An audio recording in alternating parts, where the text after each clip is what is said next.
For 300 years, humanity had been the gentle giant of the galaxy. While other species built weapons and conquered worlds, humans built schools. While other empires measured power and destroyed planets, humans measured success and translated books and shared music. The galactic conquered had expected monsters when they first met humanity. Every species that reached the stars eventually showed its teeth. That was the rule of the universe. Power corrupted, technology enabled destruction. It was simply how things worked, but humans broke the rule. Their first contact ship carried no weapons. Instead, it carried musicians, poets, and translators. The human captain had learned 3 alien languages before the meeting and brought gifts of earth art, wine from ancient vineyards, books of poetry, recordings of symphonies that made alien listeners weep without understanding why. The galaxy did not know what to do with such a species. Over the centuries, humanity became the great peacemaker. When 2 empires threatened war, they called the humans. When ancient enemies needed to talk, humans provided the table. They established cultural exchange programs. On 100 worlds, they translated literature between species that had never spoken. They sent artists on their warships because they believed beauty could prevent violence. Many species thought the humans were fools, kind fools perhaps, useful fools certainly, but fools nonetheless. Ambassador Elena Vasquez was the greatest of these fools. She stood 5 feet tall with gray hair and warm brown eyes. She spoke 9 alien languages fluently. She had memorized the founding stories of 12 different civilizations. In her 40 years of service, she had stopped 17 wars with nothing but words and patience. Elena believed in humanity's mission with her whole heart. She believed that kindness was stronger than cruelty. She believed that culture bridged any gap. She believed that if humans showed enough grace, the universe would eventually learn to be graceful too. She was stationed on Harvest Colony when her beliefs were tested. Harvest was a farming world on the edge of human space. It had no military value, no strategic importance. It was simply a place where 2.3 million humans had chosen to live peaceful lives. Farmers worked the fields, teachers filled the schools, families raised children under an orange sky. The colony's only notable feature was its library. Elena had helped build it herself. It contained books from Earth and dozens of alien worlds. Farmers would come in after work to read poetry from species they would never meet. Children learned that the universe was vast and wonderful and full of stories worth knowing. Elena loved that library more than anything she had ever built. The Kreth Dominion had watched humanity for decades. The Kreth were conquerors. They had built their empire on fear and violence. They understood only one language: strength. And when they looked at humanity, they saw weakness. They saw a species that had voluntarily dismantled its greatest weapons. They saw a people who had converted battleships into cargo vessels. They saw diplomats who brought poetry to negotiations instead of threats. The Kreth saw prey. Their war council made the decision in secret. They would not attack Earth directly. That might unite the galaxy against them. Instead, they would strike a soft target. They would show the universe what happened to species that chose culture over power. They chose Harvest Colony. The attack came without warning. On a quiet morning, Elena was in the Library when the first explosions shook the building. She ran outside and saw Kreth warships filling the sky like a swarm of metal insects. Landing craft were already touching down in the fields. The colony had no weapons, no soldiers. The humans had believed they did not need such things. Alina tried to contact Earth. She tried to reach the galactic Concord, but the Kreth had jammed all communications. Harvest Colony was alone. The massacre lasted 4 hours. The Kreth soldiers moved through the colony with terrible efficiency. They killed farmers in their fields. They killed teachers in their schools. They killed families in their homes. They made no distinction between adults and children. They took no prisoners. Alina gathered survivors in the library. Perhaps 200 people huddled among the books while the world burned outside. She tried to keep them calm. She told them help would come. She told them humanity would not abandon them. She did not believe her own words. When the Kreth finally reached the library, Alina made a choice. She could hide. She could beg. She could try to negotiate. Though she knew the Kreth had no interest in negotiation, instead she chose to be human until the very end.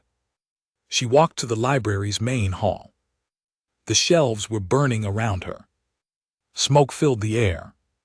Through the broken windows she could see Kreth soldiers approaching. Alina picked up a book from the floor.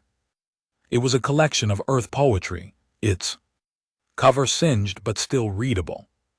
She opened it to a random page and began to read aloud. Her voice was steady. Her hands did not shake. She read about love and loss and the beauty of existence.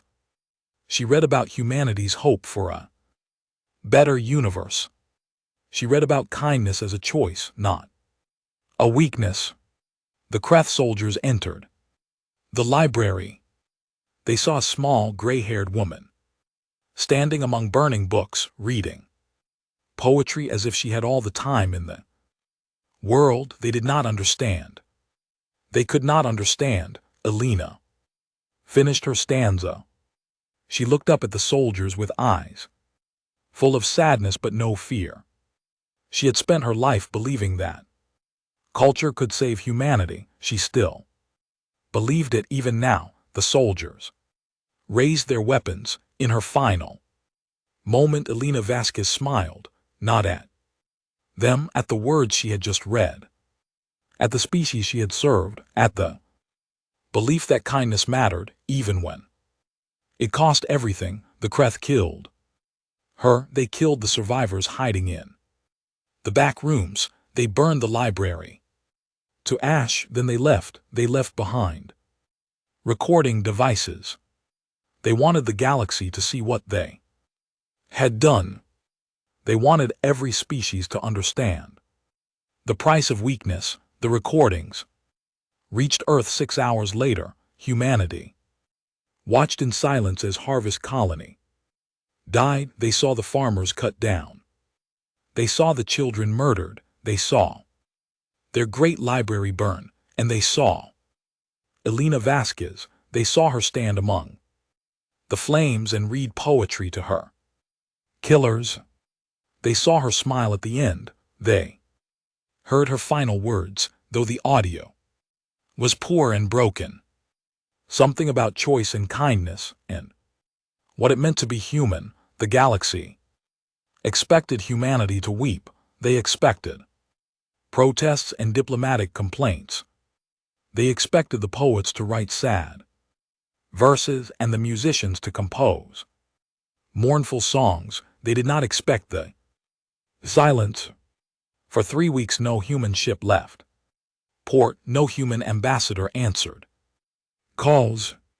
The cultural exchanges stopped. The translation programs went dark. Humanity retreated into itself and said nothing. In the halls of the galactic Concord, The Kreth ambassador laughed openly. He declared that the humans had finally learned their place. He announced plans to strike more human colonies. He invited other species to join in the conquest of such an obviously weak civilization. The other species said nothing. They watched, they waited. Something was happening inside human space, something no one could see clearly, but those who lived closest to the border reported strange things. Shipyards that had been dormant for centuries suddenly activated. Archives that had been sealed since humanity's peaceful revolution were being opened. Old men and women who had once been warriors before the era of kindness were being summoned to meetings. The humans were remembering something they had deliberately forgotten, something that would change everything. The silence from human space lasted exactly 21 days. In those 21 days, the galaxy told itself many stories about what was happening. The optimists said humanity was mourning. They would emerge with sad eyes and gentle words, ready to forgive. The pessimists said humanity was broken. They would emerge as beggars, seeking protection from stronger species. The Kreth said humanity was dying of shame. They would emerge as slaves, finally understanding their place in the universe. None of them were right. Deep beneath the surface of Earth, in bunkers that had not been opened for 3 centuries, lights flickered on for the first time in generations. Dust covered everything. The air was stale and cold, but the machines still worked. They had been built to last forever, or close enough. Admiral Marcus Stone walked through these forgotten halls with a heavy heart. He was 73 years old. He had spent his entire career converting weapons into tools of peace. He had personally overseen the transformation of 17 battleships into university vessels. He had written papers about how humanity had evolved beyond violence. He had believed every word. Now he walked past sealed containers labeled with names that made his stomach turn. Sunbreaker, silence. Protocol, the long night. Species. Termination device. These were not weapons of war. War implied rules, limits, the possibility of surrender. These were weapons of extinction. Humanity had built them centuries ago, during the dark years before the peaceful revolution. They had built them because they were very, very good at destruction, better than any species the galaxy had ever produced. When humans committed to violence, they did not stop until nothing remained. The peaceful revolution had not happened because humans grew weak. It had happened because humans looked at what they were capable of and felt horror. They had sealed these weapons away. They had forbidden the knowledge of their construction.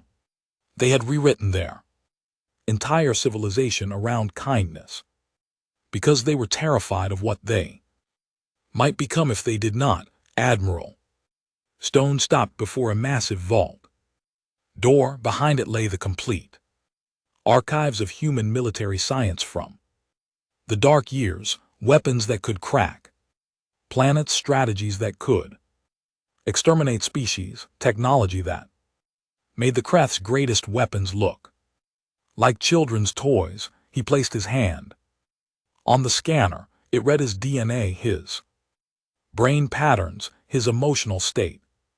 A voice from 300 years ago spoke. Authorization required from United Earth Council. Warning: contents of this vault were sealed by unanimous vote of humanity. Opening requires proof of existential threat. Stone thought about Harvest Colony. He thought about 2.3 Million dead. He thought about Elena Vasquez reading poetry to her killers. The Kreth Dominion has declared war on human civilization, he said. They have massacred a civilian colony. They have announced plans to continue. They do not seek negotiation, they seek our destruction, the vault considered his words. Then it asked a question that made Stone's blood run cold. Do you authorize the use of contents against the Kreth Dominion, understanding that such use may result in complete species termination? Stone closed his eyes. He remembered his grandfather's stories about the dark years, the things humanity had done before they chose kindness, the planets that no longer existed because humans had decided they should not exist. Not yet, he said. I authorize recovery and preparation only. Final authorization will require council vote. The vault door opened. Cold air rushed out, carrying the smell of ancient machinery and forgotten nightmares. 3 days later, Admiral Stone stood before the United Earth Council. The council chamber was silent. Every seat was filled. Representatives from every human world watched through screens. This was not a normal session. This was the most important decision humanity had made in 300 years. Stone activated the holographic display. Images filled the chamber, ships unlike anything the modern era had seen. Weapons that bent the laws of physics. Strategies that read like horror stories. For 3 centuries, Stone said, we chose to be kind. We looked at what we were capable of, and we decided to be better. We sealed away our weapons. We forgot our strategies. We converted our warships into schools. He paused. Every eye was on him. We did this because we wanted to believe the universe was good. We wanted to show other species that there was another way. We wanted to prove that kindness was strength. He changed the display. Harvest colony appeared. The dead. The burning library. Elena Vasquez's final moments. We were wrong. The chamber remained silent. Stone could see tears on many faces. He could see rage on others. He could see fear on some. The universe is not kind, Stone continued. It never was. We knew this once before we chose to forget. We knew that some species only understand one language. We knew that some enemies cannot be reasoned with. We knew that kindness without strength is just an invitation for cruelty. He deactivated the display. The Kreth believe they have taught us helplessness. They believe our culture made us weak. They are preparing to attack more colonies. They have invited other species to join in our destruction. Stone looked across the chamber at his fellow humans, leaders, scientists, teachers, artists, people who had dedicated their lives to peace. I am not asking you to become monsters, he said. I am asking you to remember that we can be monsters if we must. I am asking you to authorize the recovery of our sealed archives. I am asking you to rebuild our fleet, not for revenge. Revenge is emotional, and what I am proposing is not emotional. He straightened his spine. I am asking you to show the Kreth in the galaxy what happens when humanity stops choosing to be kind. Not because we want to, but because they have left us no other choice. The vote was unanimous. Within hours, shipyards across human space roared back to life. Factories that had not produced weapons in centuries began working around the clock. Scientists who had studied only peace opened forbidden archives and began remembering old Lessons the galaxy noticed. Of course they noticed. Human space had been quiet for 3 weeks. And now it burned with activity. Ships were being built, weapons were being forged, something was awakening. That had slept for 300 years, the Kreth noticed too. But they were not worried, they had seen humanity's modern fleet, cargo ships and university vessels, nothing that could threaten the Dominion. They did not understand that modern humanity had deliberately forgotten how to fight. They did not understand that the old humanity had been something very different. They would learn. On the 21st day after Harvest Colony, humanity broke its silence. A single message was broadcast across every communication channel in the galaxy. It reached every species, every world, every ship. It was not encrypted. It was not hidden. Humanity wanted everyone to hear. The message was simple.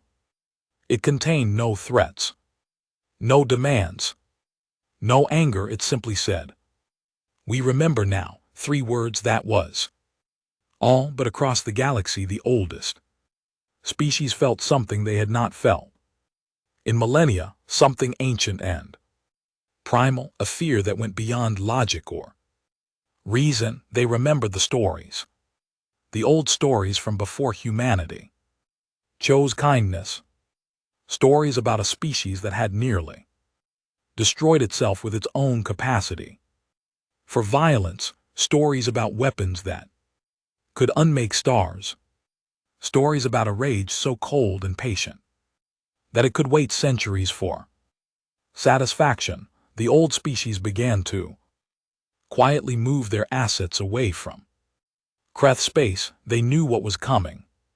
The Kreth did not. The Kreth Dominion controlled 47 star systems. Their empire had grown through fear and violence for 4,000 years. They had conquered 12 species. They had destroyed 3 others completely. Their military was the terror of their region of space. They were not afraid of humanity. Commander Thex of the Kreth Third Fleet received reports of the human activity with amusement. Yes, the humans were building ships. Yes, they were forging weapons. But the commander had studied human history. He knew their peaceful revolution had destroyed their military knowledge.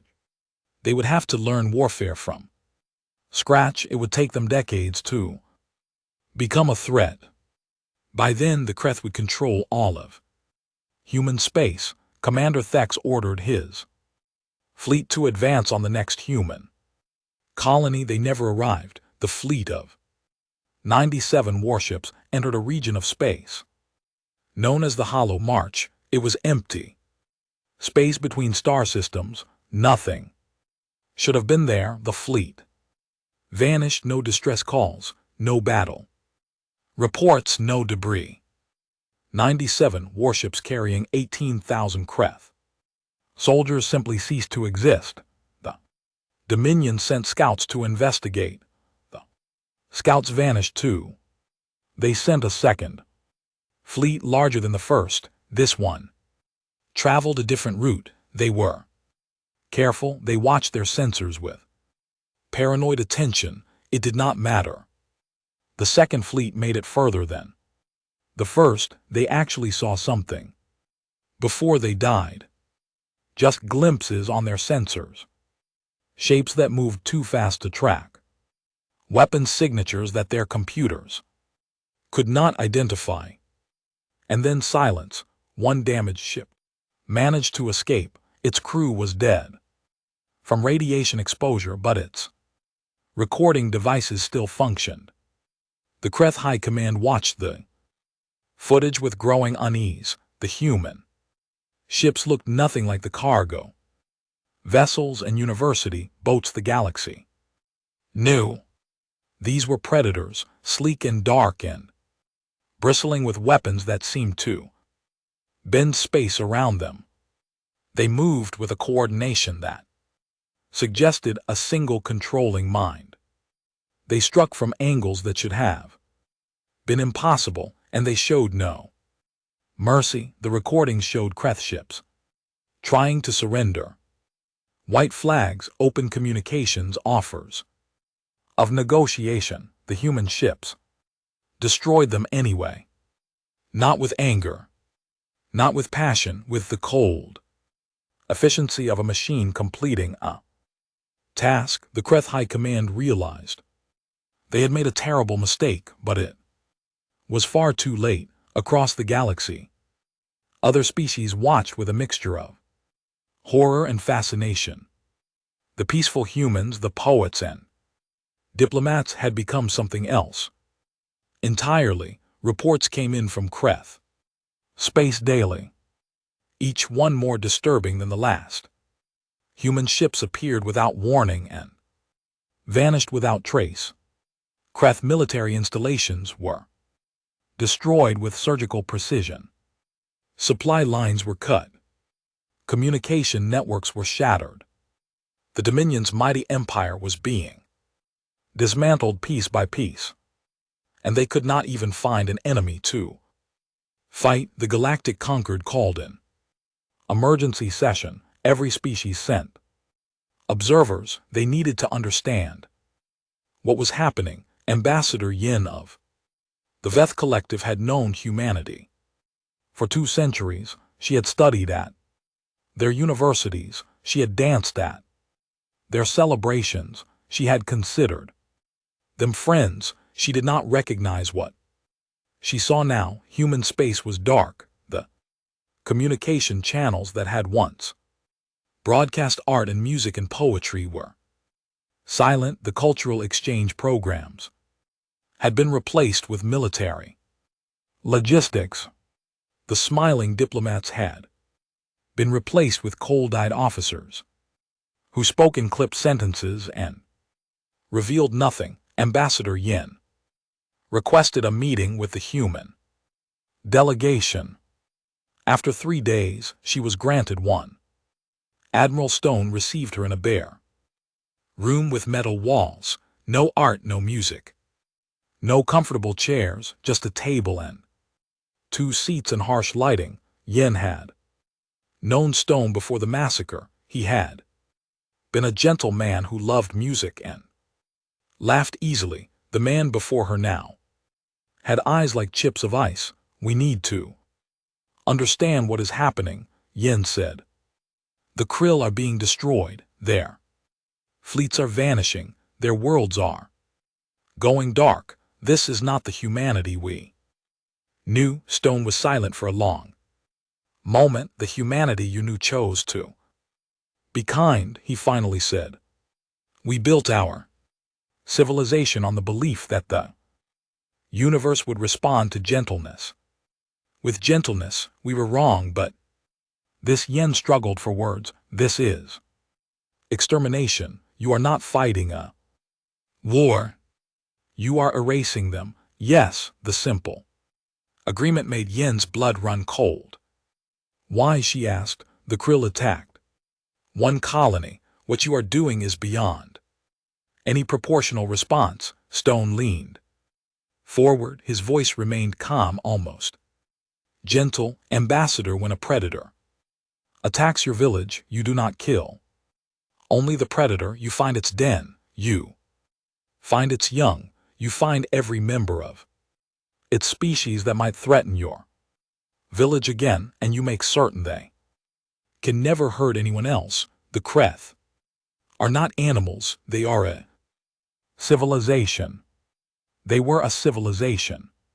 Stone corrected. In 6 months they will be a memory. Yen felt sick. She had come seeking explanation, perhaps even reassurance. She had found neither. The galaxy is afraid, she said. Every species is asking the same question. If you can do this, clears throat to the Kreth. What stops you from doing it to anyone? Stone considered the question. Nothing.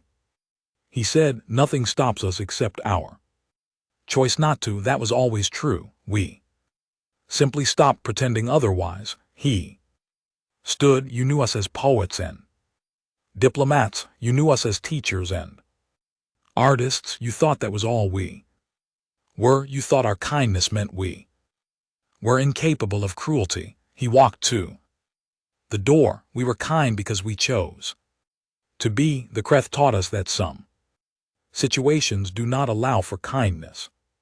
We have adapted. We remember now what we chose to forget. He paused at the door. Tell the galaxy this: we have no interest in conquest. We have no interest in empire. When they Kreth are gone, we will return to our libraries and our music and our poetry. We will be kind again. His eyes met Yen's, but we will never again pretend that kindness is all we are capable of. We will never again seal away our weapons and forget how to use them. We will never again trust the universe to be gentle simply because we are gentle. He opened the door. The Kreth made us remember that was their choice. What happens next is simply consequence. He left. Yen sat alone in the cold room for a long time. When she reported back to the galactic conquered, her voice trembled. We thought we understood humanity, she said. We thought they were gentle by nature. We were wrong. They are not gentle by nature. They are gentle by choice, and they have stopped choosing. The chamber was silent. What do they want? Someone asked. Yen shook her head. They want the Kreth gone. After that, I do not know. They say they will be kind again. They say they have no interest in conquest. She paused, but I looked into Admiral Stone's eyes. There is something different there now, something old and cold. I do not think it will ever fully go away. The galaxy watched and waited.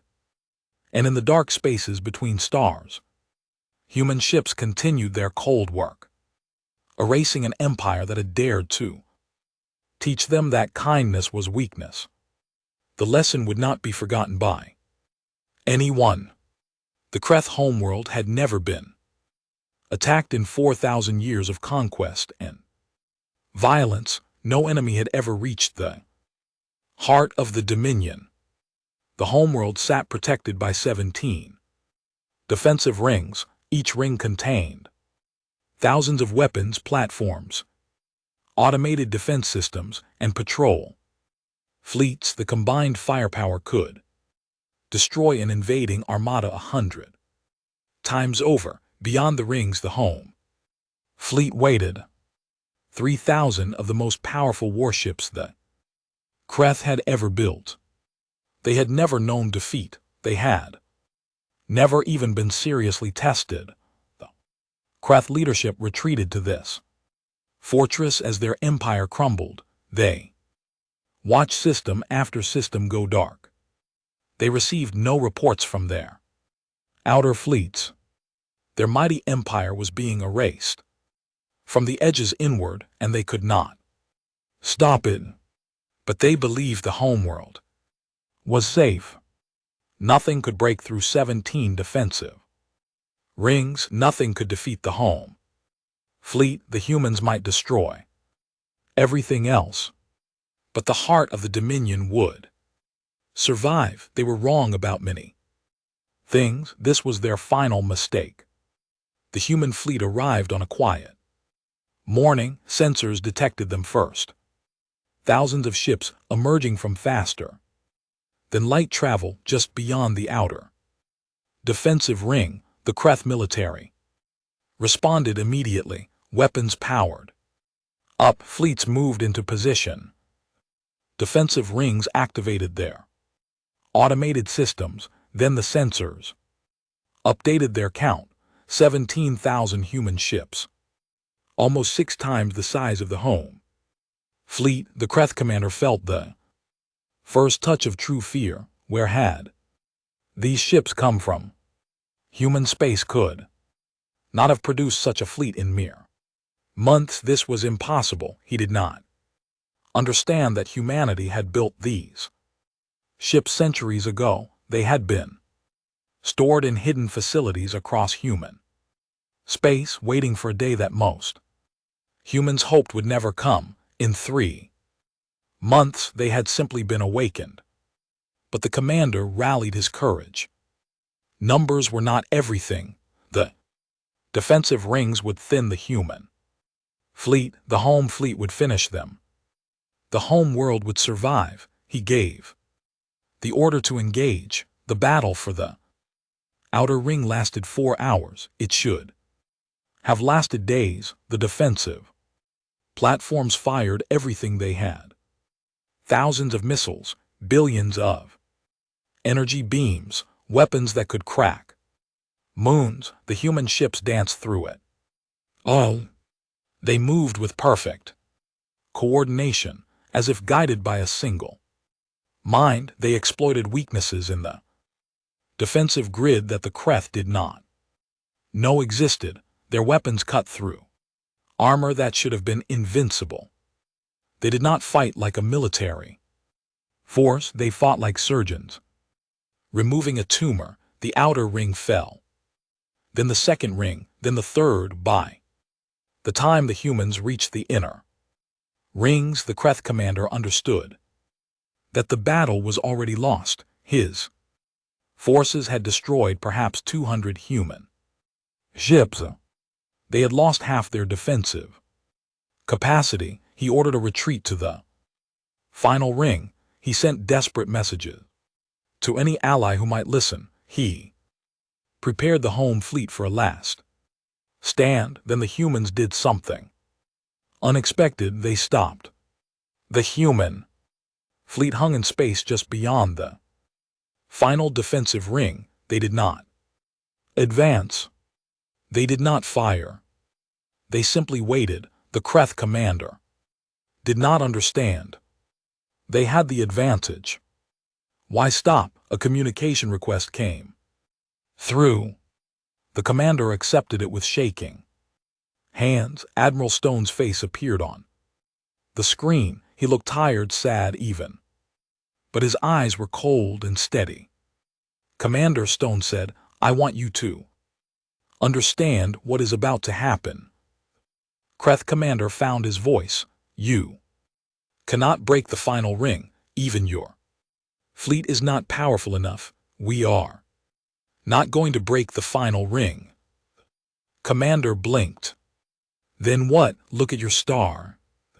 Commander switched to external sensors. The Kreth sun burned as it always had. Steady, reliable. The source of all life in the system. Then he saw the human ships near it. Not warships, something else. Something massive that his sensors could barely comprehend. "We call it the Stellar Manipulation Array," Stone said. "We built it 300 years ago when we were less kind. We sealed it away because we believed no one should have such power." The commander watched the massive device position itself near the sun. "We can destroy your star," Stone continued. "We can make it expand and burn your world to ash. We can make it collapse and freeze everything in this system. We can do things to it that your scientists cannot even imagine." The commander's blood turned to ice. "But we are not going to destroy it," Stone said. "Destruction would be too quick, too merciful. You taught us that mercy is weakness. We learned the lesson well." The device activated on the Kreth homeworld day turned to night. The sun flickered like a dying candle. Temperature dropped instantly. Across the planet, billions of Kreth looked up at their dying star and screamed. Then the sun stabilized. Not normal but stable, a wounded star, giving off half its usual heat, enough to survive, not enough to thrive.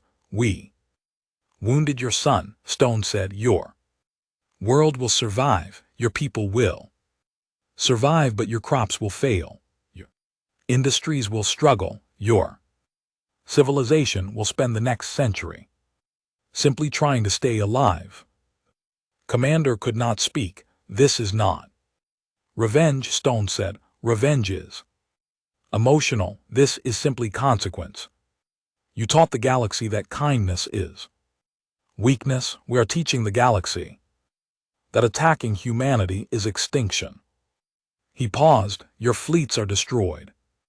Your empire is gone. Your son is wounded. You have nothing left but survival. This is what mercy looks like. When humanity stops being kind. Communication ended. The human fleet began to move. Not toward the final ring, around it. They were not interested in the home world anymore. The demonstration was complete. In the Kreeth Command Center, the commander watched them go. His world was plunged in cold darkness. His fleet was destroyed. His empire was erased, and the humans had not even bothered to finish the job. That was the worst part. The Kreeth had been conquerors. They understood conquest. They understood destruction. They did not understand being dismissed. They did not understand being left to suffer in the cold. The galaxy watched the wounded sun flicker in the darkness of space. They watched the greatest military power in the region reduced to struggling survivors in a single day, and they understood the message. Humanity had shown restraint. They could have destroyed the Kreeth completely. They could have made their sun explode and killed every living being in the system. They had the power. They chose to leave the Kreeth alive, crippled, humiliated. A living warning to anyone else who might mistake human kindness for weakness. The demonstration was complete. The lesson was taught. Within hour, 17 species sent messages to human space. Not threats, not demands. Simple messages of peace, offers of friendship, promises of cooperation. They had seen what humanity could do when it stopped being gentle. They had no desire to learn that lesson. Personally, Admiral Stone received these messages in silence. He felt no joy, no satisfaction. He had spent his life believing in peace, and now he had commanded the greatest military action in human history. He had won, but he was not sure what victory meant anymore. In the cold darkness of the Kreeth system, a wounded sun flickered, and across the galaxy, every species looked at humanity with new eyes. The poets had become something else, and no one would ever forget. 50 years had passed since the Kreeth War.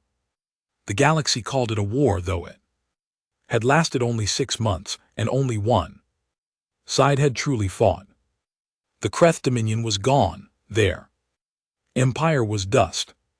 Their home world survived, but barely. The wounded sun still flickered in the darkness, and the Kreeth people spent their days simply trying to grow enough food to survive. They would never threaten anyone again. The galactic conquered had changed as well. Before the Kreeth War, it had been a loose collection of species with competing interests. Now, it was something else, something more unified, something bound together by shared understanding that some mistakes could not be undone.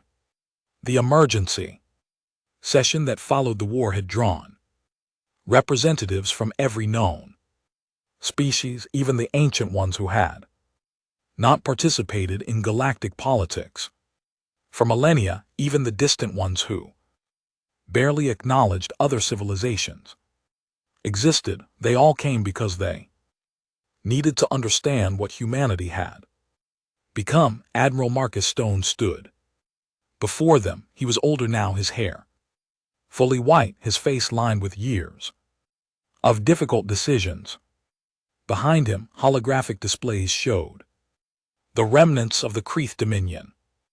Empty systems, silent stations, a wounded sun flickering in eternal twilight. You are afraid, Stone said. I can see it in your eyes, every delegation, every species you look at us now, and you wonder if you are next. No one denied it. For 300 years we were your friends, your teachers, your diplomats. We shared our art and learned your songs. We believed that kindness could change the universe. He paused. We still believe that, but we understand now that kindness must have teeth. The display changed. Human ships appeared, not the predatory warships that had destroyed the Kreeth, but something different. Mixed fleets, cargo vessels sailing alongside battleships, university stations protected by weapons, platforms, cultural exchange programs operating in the shadow of military power. We are not abandoning our principles, Stone said. We will still send artists to your worlds. We will still translate your literature. We will still believe that culture and connection are what make existence worthwhile. He looked across the assembly. Thousands of alien faces watched him.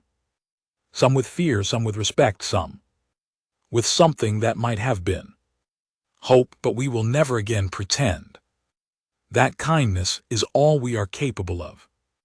We will never again disarm ourselves and trust the universe to be gentle. We will never again give predators the opportunity to mistake our mercy for weakness. He straightened his spine.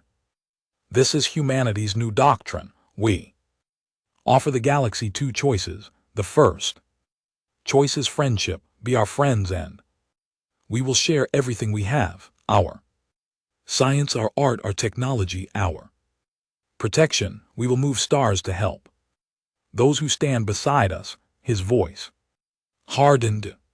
The second choice is hostility. Attack us and we will respond with everything we have, not revenge. Revenge is emotional. We will respond with the cold, patient efficiency you witnessed in the Kreeth War. We will not stop until the threat is eliminated completely. He let those words hang in the air. We do not want the second choice. We hope we never have to make it again, but every species in this chamber needs to understand that we can make it. We are capable of it. The weapons we used against the Kreeth still exist. The knowledge we recovered still survives. We will never seal it away again. The assembly was silent. Choose friendship. Stone said, please, we want to be kind. We want to share poetry and music and art. We want to believe in a universe where kindness matters. He turned to leave, then stopped. But if you choose hostility, understand what you are choosing. The Kreeth thought we were weak. They thought our culture had made us soft. They learned otherwise. He walked out of the chamber. The galaxy had received its answer. In the years that followed, something remarkable happened. The galaxy became more peaceful than it had ever been. Not because humanity threatened anyone. The human fleet rarely deployed.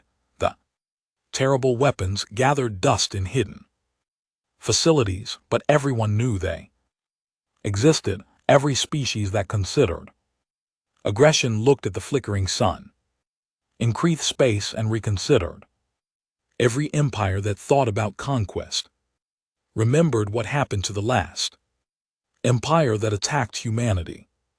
Every predator that saw weakness in kindness remembered that human kindness was a choice, not a nature. The peace was not perfect. It never could be.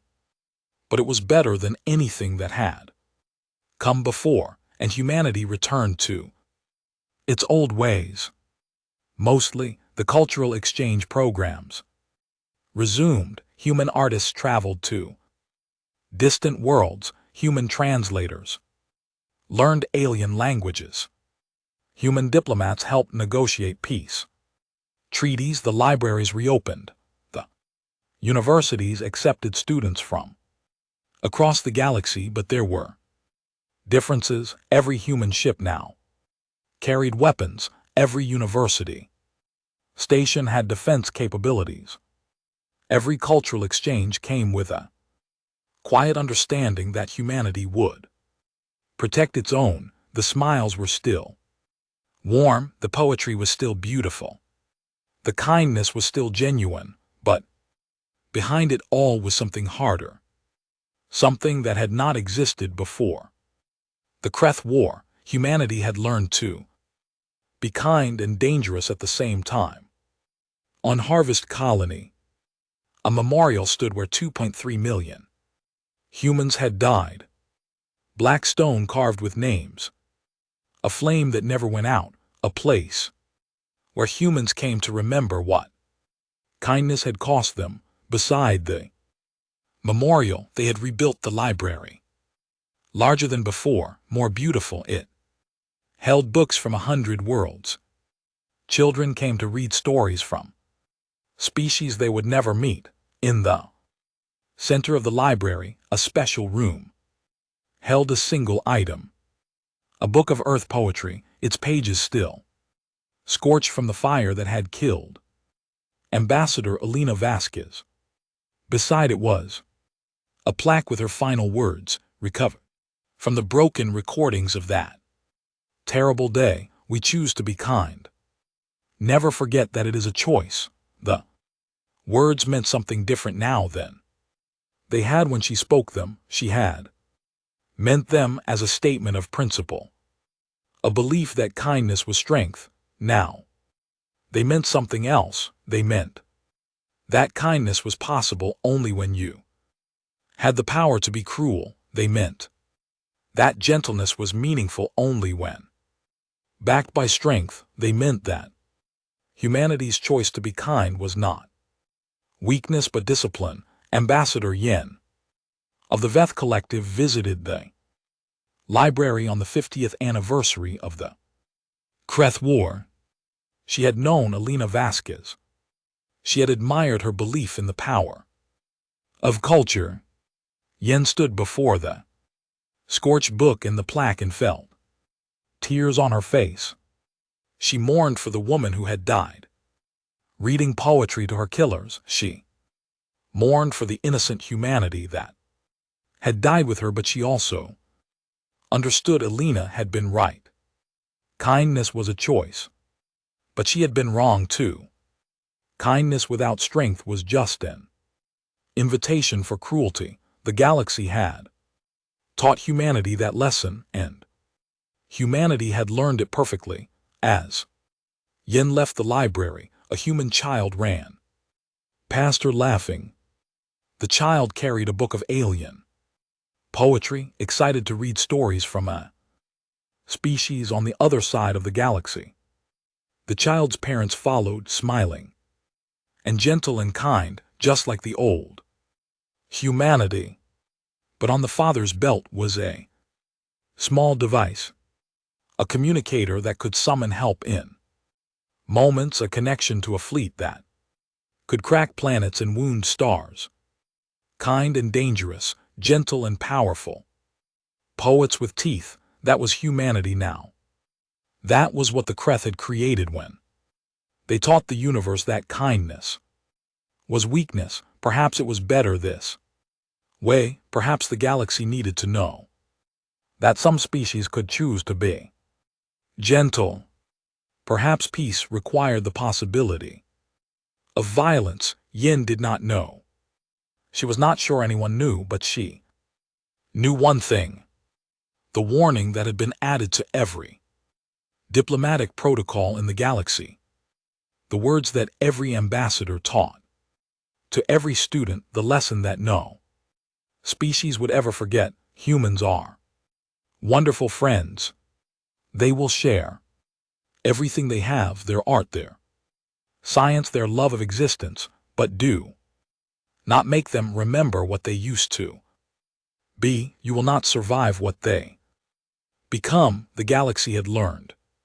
Humanity had taught them, and the scorched book in the library remained as a reminder that once humans had believed kindness was enough, they would never believe that again, but they would still be kind because it was a choice, and they would always choose it as long as no one forced them to choose otherwise.